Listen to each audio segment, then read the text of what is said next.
নমস্কার বন্ধুরা, মুন্নার রান্নাঘরে আপনাদের সকলকে স্বাগত জানাই। আজ আমি সুজির খিচুড়ি করে দেখাবো। তার জন্য আমার যা লাগবে, অবশ্যই সুজি লাগবে। আমি অল্প করে নিয়েছি, এটা 1 কাপ, ছোট 1 কাপ সুজি নিয়েছি। ঠিক সমপরিমাণ মুগের ডাল লাগবে। আর যেটা লাগবে, যা সবজি আছে আমার তাই নিয়েছি। একটু কর্ন নিয়েছি, গাজর ছোট করে কুচিয়ে নিয়েছি, বিনস ছোট করে কেটে নিয়েছি, কাঁচা লঙ্কা রেখেছি। অল্প আমি আলু দেবো, সেই ছোট করে আলু কেটে রেখেছি। আর লাগবে একটু কাজু কিশমিশ, একটু মিষ্টি লাগবে, টমেটো, ধনেপাতা কুচি করে রেখেছি, গোলমরিচের গুঁড়ো লাগবে, নুন লাগবে, অল্প ঘি লাগবে, গরম মশলা লাগবে গোটা, ফোড়নের জন্য জিরে লাগবে, আর হলুদ লাগবে। আর আমার তেমন কিছু লাগবে না। এবারে আমি কিভাবে করছি সেটা দেখুন। আমি প্রথমে অল্প একটুখানি, আমি কড়াইটা প্রথমে জ্বালিয়ে দিয়েছিলাম যাতে গরম হয়ে যায়। অলমোস্ট গরম হয়ে গেছে। এবারে আমি এর মধ্যে একটুখানি, এরকম 1 চামচ, ছোট চামচের 1 চামচ মতো আমি এর মধ্যে ঘি দেবো। ঘি দেওয়ার পর আমি সুজিটাকে প্রথমে সুন্দর করে ভেজে নেব। প্রথমে আমি, ঘিটা গরম হয়ে গেছে, আমি সুজিটাকে ভেজে নেব।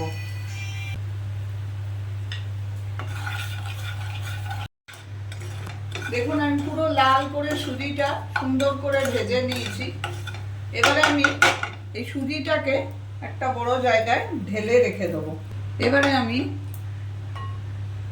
কড়াইয়ের মধ্যে 3 চামচ মতো সাদা তেল দেবো।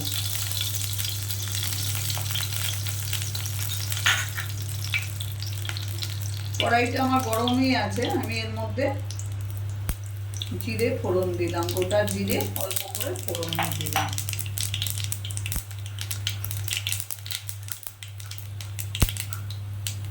আমি যে গোটা গরম মশলাগুলো রেখেছিলাম সেটাও আমি তেলের মধ্যে দিয়ে দিলাম। একটু ফোড়নটা হতে দেবো। আমি সবজিগুলোকে এর মধ্যে দিয়ে দিলাম।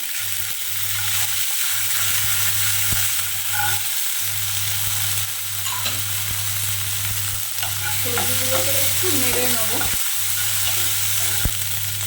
আলুটাও দিয়ে দেবো একই সঙ্গে। একটু কমিয়ে বাড়িয়ে আমি একটু ভাজা ভাজা করে নেবো, ঢাকা দেব। মিনিট 5 এইভাবে কমিয়ে বাড়িয়ে ঢাকা দিয়ে আমি সুন্দর করে সবজিগুলোকে একটু ভেজে নিলাম। এবারে আমি এই যে মুগ ডালটা রেখেছি সেটাও আমি এর মধ্যে দিয়ে দেবো। এবারে বাড়িয়ে বাড়িয়ে আমি এটাকে ভাজতে থাকবো। এই সময় আঁচটা আমি বাড়িয়েই রাখবো, কারণ ডালটা আমার ভাজা হয়ে গেলেই ভাজাটা হয়ে যাবে। যখন দেখবেন মুগ ডাল থেকে একটা সুন্দর গন্ধ ছাড়ছে, তখন বুঝতে হবে যে ভাজাটা আমার হয়ে গেছে। আর মুগ ডালটা একটু রংটাও চেঞ্জ হয়ে যাবে, ভাজা ভাজা রং আসবে একটা। ডালটা থেকে একটা সুন্দর গন্ধ ছাড়ছে, আর লাল লাল ভাজা ভাজাও হয়ে এসছে ডালটা।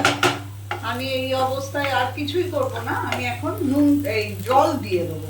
নুনটা আমি জলটা দেওয়ার পর দেবো। একটু বেশি করেই জল দেবো, কারণ আমার ডালটা এবং সবজিগুলো সবই সেদ্ধ করতে হবে। এবারে আমি এর মধ্যে দেবো হলুদ,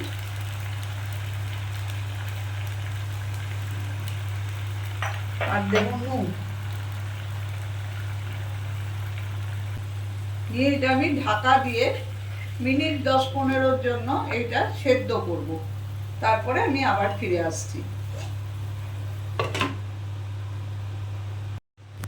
মিনিট 10 আমি এইভাবে কমিয়ে ঢাকা দিয়ে রেখেছি। এবারে বাড়িয়ে দিলাম আঁচটা। ডালটা আমার অলমোস্ট হয়ে এসছে, কিন্তু আরেকটু লাগবে সময়। আমি এই সময় টমেটোগুলো দিয়ে দেবো। আর এই যে একটু মিষ্টি রেখেছি, অল্প করে চিনি আর কাজু কিশমিশ, এগুলো আমি এই সময় দিয়ে দেবো।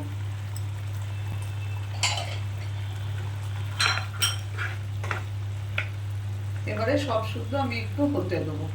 আরো মিনিট 5 আমি এটাকে ঢাকা দিয়ে সেদ্ধ হতে দেবো।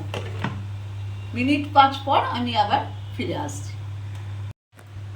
মিনিট 5 পর আবার ফিরে এলাম। এবারে দেখব মোটামুটি ডাল টাল আমার সবই সিদ্ধ হয়ে গেছে, আমি আঁচটা একটু বাড়ালাম। এবারে আমি এই যে সুজিটা ভেজে রেখেছি, এই সুজিটা আমি এর মধ্যে পুরো দিয়ে দিলাম। আর অল্প জল আমাকে দিতে হবে, কারণ সুজিটা একটু ফুটবে তো।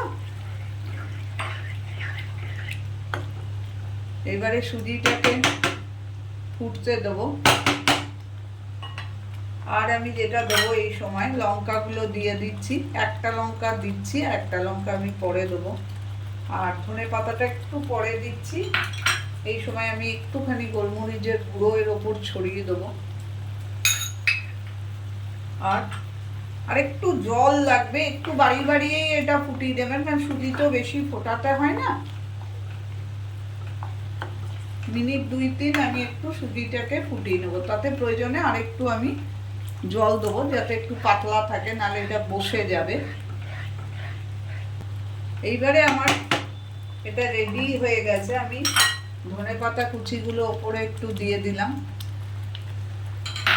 আর অল্প একটু ঘি এই সময় আমি ওপরে দিয়ে দিলাম।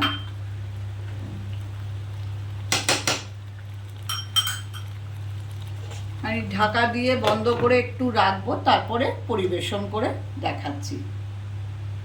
তৈরি হয়ে গেল আমার সুজির খিচুড়ি। এইভাবে সুজির খিচুড়ি করে দেখবেন, খুব ভালো হয় খেতে। আর এটা খুব হেলদি খাবারও একটা।